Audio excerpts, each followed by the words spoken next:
Hey VC, how's everybody doing out there? Hope everybody's having a good Sunday afternoon. Um, this is makes video number 12. Did video 11 yesterday, was a response to Mean Mr. Mayo's "What's Your Least Favorite Beatles Song?" So if you haven't checked out Mean Mr. Mayo's channel or his videos, go do that. He's a good guy, and he's a big Beatles fan, as you can tell by his name, but he's other music too, uh, knows his stuff, and makes good videos. Uh, so check him out. Anyway, why? Let's get into this. Hooskadoos in arcade. What's up with this? Well, I picked this because it didn't make the list, and kind of breaks my heart that it didn't.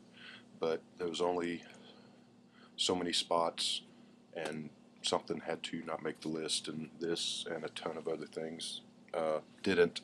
So what am I talking about? Talking about the inevitable top 10 favorite records list, the dreaded top 10 list. Dreaded why? Well, a couple of reasons. I think everybody does it, but I think that's great too, because I um, like to see people's choices, and get it, kind of gauge, see what people's tastes are out there. Um, the and I had done also on the VC Facebook page, in addition to making videos here. And when I joined the Facebook page part, way back in the old days, in February, I posted one of my initial posts was here's my top 10 favorite albums of all time list, and then what are you all's favorites, and got a pretty good response from that. It was fun to read everyone's response, and I mean, I don't know, but 20 plus people responded back with their top 10 albums, so that was fun. So I've kind of already done it. Um, Here's a list I came up with today, and I know it's another thing. Top 10 list is for me, the top 4 or 5 choices kind of set in stone, have been for years or decades in the cases of most of these albums. Um, so the 6 through 10 is a little more fluid. It's one of those, if it's just hard to come up with a list, because you're thinking of all the things you're leaving off. You're like, oh my God, uh, you know, and I don't have Moby Grape's first album. I don't have Forever Changes by Love. I don't have um, you know uh, whatever, and that gives you 3 albums that you know aren't going to be on the top 10 list. So, and it's also that if you ask me today, it'll be this list, and if you ask me a month from now, there'll probably be 1 or 2 of these that something else will be on there in its place. Like I said, I know when I listed the top 10 a few months back on the Facebook page, that I'm looking at this, and I know there's at least 1 or 2 that are not on this list today. If I did a top 20, they would definitely be on there. This would definitely be on there. Moby Grape and the aforementioned Moby Grape and Love Forever Changes would be on there, etc., etc., etc. But I tend to talk a lot, long time, so if I did my top 20, you'd be watching, well, you would cut it off before the end, but it would be an hour-and-a-half video, and it's going to be long enough as it is, I'm sure. So we don't want that. Maybe someday I'll do 11 through 20. But so top 10 is also tough because, oh, the other reason, dreaded top 10, I'm embarrassed to say that of the top 10 list I've got here, that I've got a grand total of 3 on vinyl, and so the rest of this is CDs. I used to have all of these on vinyl, well, there's one exception. I used to have 9 of these on vinyl, and I sold them regrettably and sadly, and wish I had them, and now I'm working on trying to slowly but surely reacquire the record vinyl copies of that. And unfortunately, these albums, in my experience, they're hard to find. They're not hard to find, but when you find them, they're expensive because they're pretty popular. Anyway, so There's also it's hard to do a top 10 because someone like the Shangri-Las that I would rate pretty much up there with anybody. I love girl group stuff, but that's more of a singles band. Um, they did 3 albums, but they're the hits and some filler, even though their filler was pretty good. 50s stuff, Elvis, Chuck Berry, and Little Richard's soul music, garage rock, that tends to be singles oriented genres for the most part. I mean, there are solid soul albums. There's some of them on here. That's just, I hope that wasn't a spoiler alert, um, but yeah. So I mean, there's a lot of stuff. No jazz on here, even though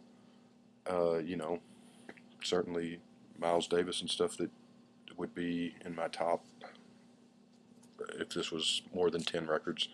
So anyway, without further ado, I'll do an extra. If I were doing favorite live albums, that would be Sam Cooke, Live at the Harlem Square Club. Never came out on LP that I know of. And this did not come out, this is a 1963-64 recording that never came out, did not come out when he was still alive. It didn't come out until the 80s. Not sure why, because it is a doozy of an album, and I mean, I'd put it ahead of any live album you can think of, or that I can think of. I don't know. Anyway, so the top 10, let's get going. I posted this band on the VC Facebook yesterday and made the argument that they're arguably the best soul and funk band of the 70s, even though James Brown was still could give them a run for their money in the 70s in that department. But I said also, I would say the best rock band of the 70s. Just go to YouTube and check them out if you want want to see what I'm talking about. I cannot think of anybody. I can think of some people that are up there with them, rock band wise. I can't think of anybody that tops them. It's just me, but anyway, it's upside down. Free your mind, and you know what follows. Funkadelic. This is my. You really can't go wrong with the first six albums or so. This is just my favorite of those, but I mean they're so close that it's really not. I mean they're all just pretty darn perfect, and the record's coming out of there. But this is my personal favorite of the first 6, and Eddie Hazel on guitar is, if I were to list favorite guitar players, which I'm not going to do, but right now, but he would be in the top, 3 or so, 3 or 4. Definitely underrated and ignored. A lot of the big names that get bandied about, I think he is much better than they are. Anyway, we're not talking guitar players, we're talking top 10 albums, so let's go to number 9. If you can read that. And a couple of people have told me that these videos that I'm making, that the image is reversed, so you all are seeing this backwards. I'm filming these on my laptop photo booth thing, so if I'm doing something wrong, I don't know how to correct it. Probably just something simple that I'm not doing. So sorry if that's backwards, but Dexy's Midnight Runners,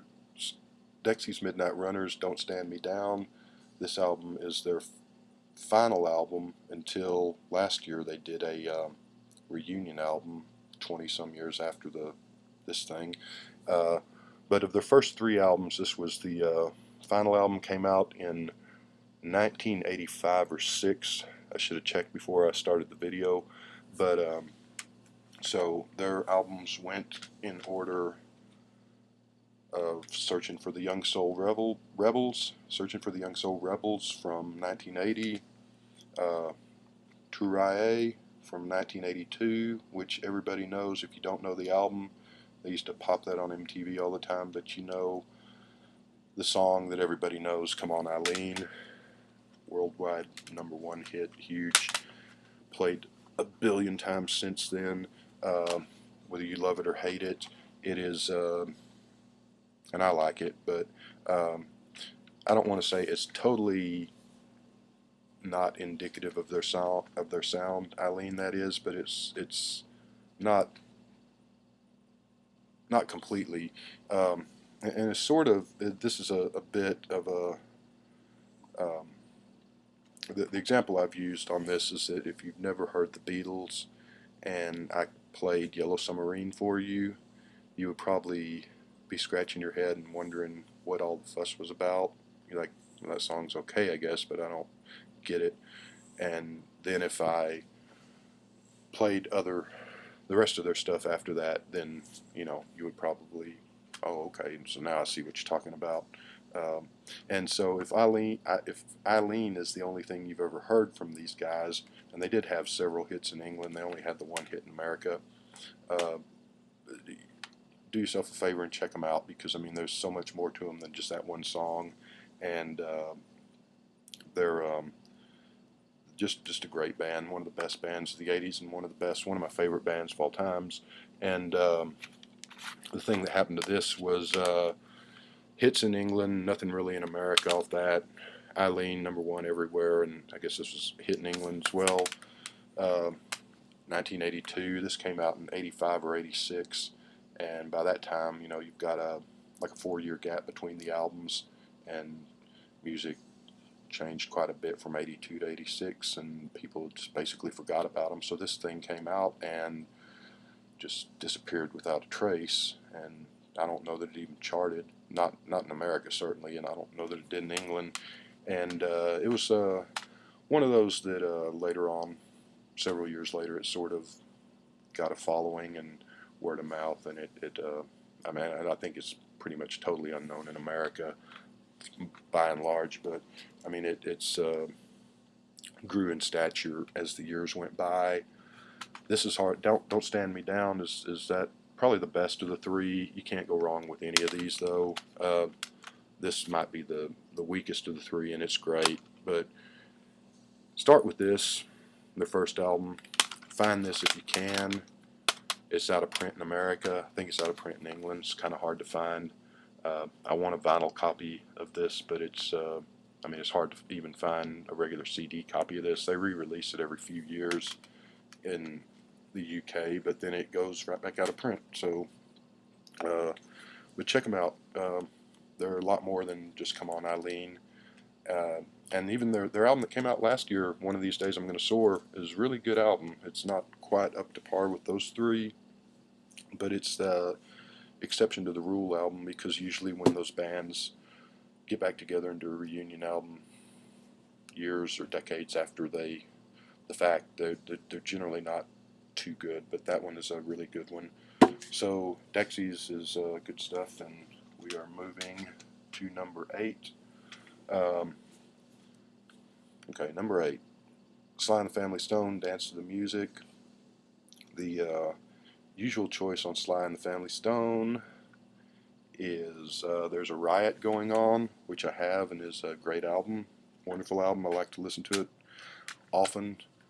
I like these first 5 albums better. I always have. They're just more joyful, positive. This is kind of the '60s and the summer of love when it's happening, and the promise and all that. And Riot is the hangover after the fact, when things didn't go as hoped for and planned. Plus, I mean, personal problems for Sylvester by that point. Not that it's not a great album, but I don't know. This is just, and this is my favorite of his first 4 or 5 albums.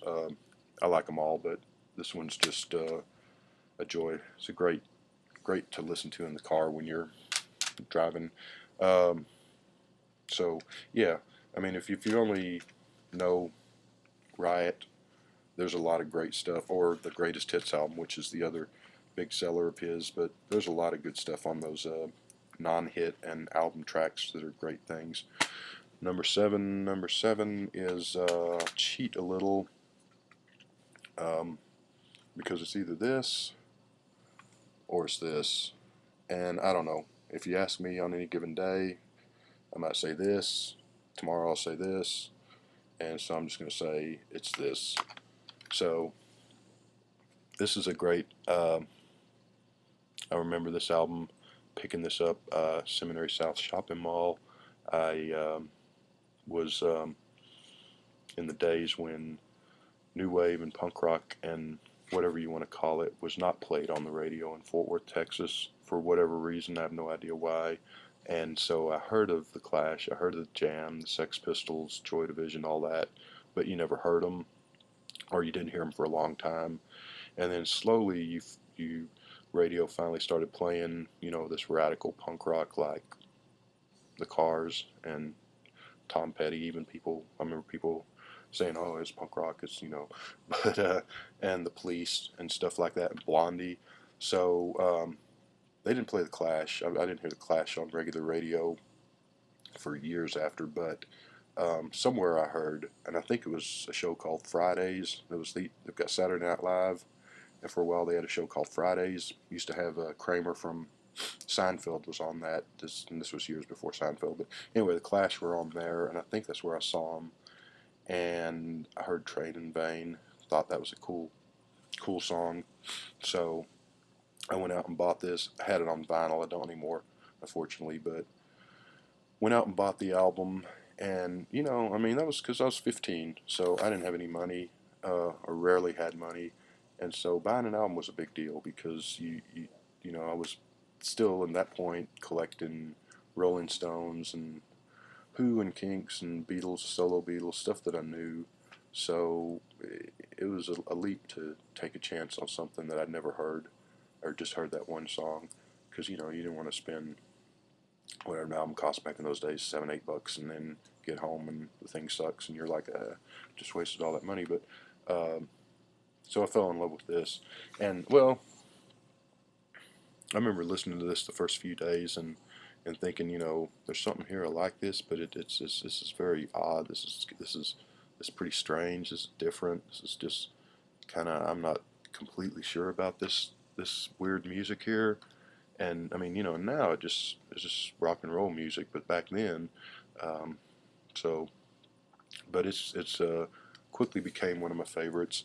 And not long after that, a buddy of mine had asked me if I had this, and I said no, and he had it, and I borrowed it, his copy, and fell in love with that, and got my own copy. Definitely one of the greatest debut albums of all time, I think. So the Clash, yes, check them out. And let's see, we are moving on to number 6, which is another one that I can't believe I sold my copy that I used to have, the record, and wish I still had it. But recognize that guy? Make it a little easier. Pink Floyd, Piper at the Gates of Dawn, another greatest debut of all time, list making type record. Does that sentence make any sense? It doesn't to me, but I hope you know what I'm talking about.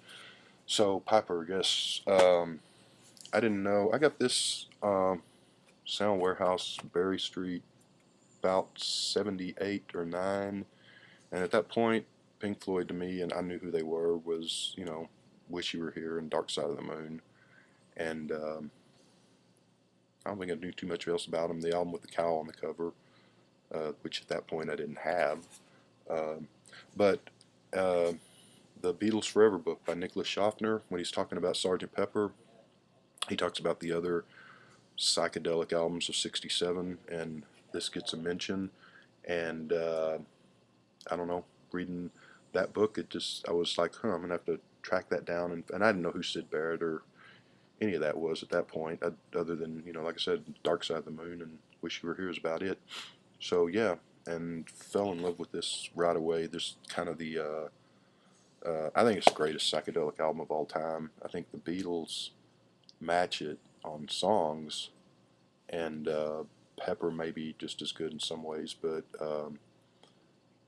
I think the whole Summer of Love, the American albums, the Doors and the San Francisco stuff and all, I think this tops all of that and I love that stuff. So, um, but it's just English psychedelia has a more playful sort of look into the past feel, sort of storybook uh, vibe to it than American psychedelia does, I think. Not that the American version isn't good. The English version I prefer. I love them both, but and this just Sid Barrett was just kind of a one of a kind, and nobody really wrote songs like this. Maybe Ray Davies and John Lennon, in sort of at times, but and if he would have maintained his ability, if he would have been able to stay in the band, who knows what would have happened 2 or 3 years down the road, or 10 years down the road. I mean, I doubt he would have still been writing songs like this in the 70s or the late 60s even, but the fact that he was just there for a brief time. Uh, so I don't know what else to say about that. It's just one of the great ones of all time. Number 5, Who Sell Out. Their first album, My Generation, is almost equal to this. I give this the edge a little bit. I love the little in between bits of the commercials and stuff in between the songs, and this is definitely my favorite Who album. I don't have much use for the Who past this album, to tell you the truth. I like Tommy when I'm in the mood. Tommy's a good album. Uh, I like Live It Leads. I liked it more when I was younger than I do now. I still like it. I don't play it very much anymore. Past that, they bore me. They just turn into a stadium rock band, I think. I like 3 or 4 songs off of the Who by Numbers, and oddly enough, I like a few songs off of the 2 post Keith Moon albums. But I don't. Who's Next and Quadrophenia and Who Are You? Just and if you love that stuff, I'm not trying to run it down. But to me, this is the Who, the 65 to 68, the mod power pop rock and roll hard. This is the Who for me. Anyway, love it. Number 4, Rolling Stones, Between the Buttons, and Mick Jagger doesn't like this album. I've heard, not from him, but from reading in books. I don't know him, but Mick's a great songwriter and a great talent. Makes more money than I do, but he's also quite a fool at times. I love this. It's my favorite Rolling Stones album, and I'm the same with the Stones. I mean, if they would have broken up after this album, it would have been fine with me. Which is not to say that I don't like. Well, they should have broke. Well, I'm not going to get into all that, but this is my favorite, and it's a very sounds like the Stones, but it also sounds a lot like the Beatles and the Kinks, and maybe that's why it appeals to me so much.